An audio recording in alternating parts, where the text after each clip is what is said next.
The latest news, weather, and traffic today at 6 a.m.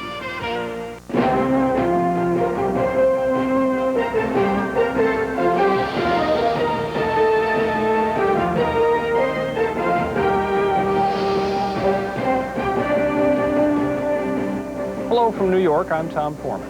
And I'm Brad Holbrook in for Thalia Assuris. In the news at this hour, influential organizations take sides in the health care debate. The Clinton administration predicts passage of a huge anti-crime bill. U.S. authorities detain one Cuban after an apparent ship hijacking. Also coming up in this half hour, weather and sports. Sports fans brace for a major league walkout. And an overdue report on how pet owners hate to say goodbye. We begin with the top of the news. Tom? Some of the healthcare limelight shifts to the House today when a group of conservatives offers a reform alternative. Their proposal would cover about 90% of all Americans. President Clinton tells the New York Times he'll accept nothing less than Senator George Mitchell's proposed guarantee of eventual universal coverage. The Mitchell bill was hotly debated in the Senate yesterday, as ABC's Vic Ratner reports. Democrats got some good news when they won the first test of strength on the Senate floor by defeating 54 to 46, an effort by Republican Jesse Helms to put the whole health care issue off till next year. But they got bad news in Republican Pete Domenech's report on some of the costs in the Democrats' bill.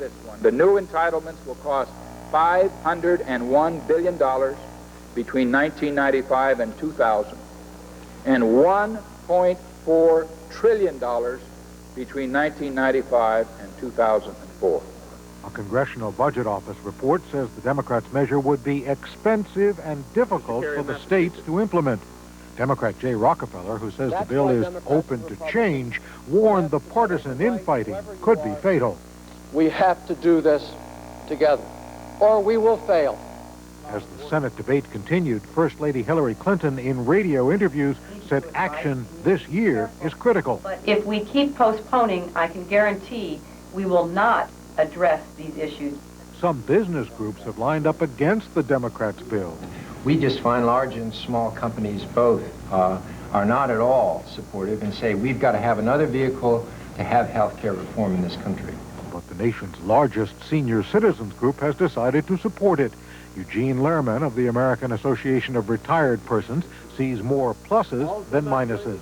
The choice must be between health care reform and the current health care system. The Democrats' bills include prescription drug coverage and long-term health care for the elderly. The main Republican alternative does not. Vic Ratner, ABC News at the Capitol. Meantime, the Clinton administration is predicting its $33 billion crime bill will win narrow House approval. One sponsor of the measure believing an expected vote today will be what he calls a real nail-biter. The bill provides for 100,000 new police officers and also bans many popular forms of assault weapons.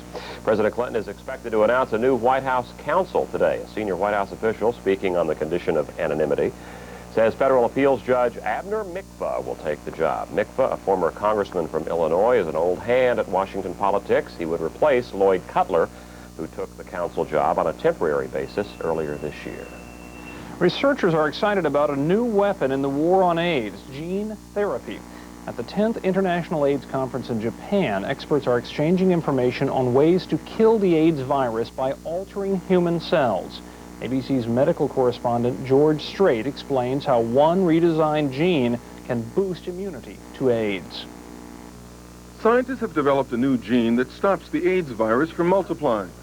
This patient, who wants to remain anonymous, is one of the first to receive the experimental new treatment. These are your white cells that we removed from your blood last Thursday. So we took them to the lab, introduced the genes that we talked about, and now they're ready to go back into you. Traditionally, scientists have tried to kill HIV with drugs or a vaccine.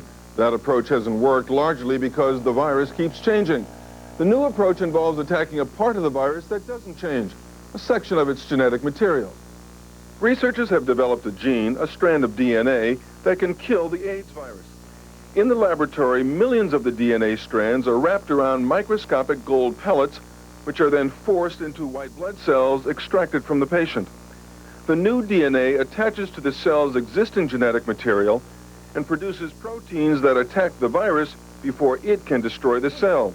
The goal then would be to basically try to repopulate the patient with an immune system that's functional and resistant to infection by the virus. Critics of gene therapy caution against being overly optimistic. But look at the results so far. These are HIV-infected cells before treatment, broken and irregular. This is what they look like after treatment. The HIV is completely gone. George Strait, ABC News, Washington. All but one of the latest Cuban boat refugees have been released now by immigration officials in Florida. It's not known why one 19-year-old Cuban is still being held. The Cuban government claims the 26 refugees picked up at sea Tuesday killed a Cuban naval officer while commandeering a boat on Monday. U.S. officials say they have no plans to return the 26 to Cuba. Checking today's national weather forecast, a band of thunder showers hovers over the Rockies and extends east through the middle tier of states. Brace for thunderstorms along the Gulf Coast, too. It remains hot in the south and the west, but the Great Lakes and the New England area will be cool with highs in the 60s and 70s. The World News Now National Temperature Index, which is based on a formula so secret that I'm not even permitted to know it, is 872 degrees Fahrenheit, 467 Celsius. And now, some local temperatures as we visit Waco, Texas.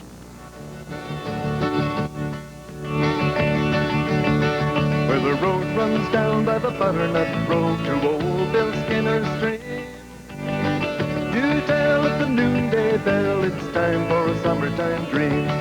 In a lunch pail town in a one-horse way, you can live like king and queen.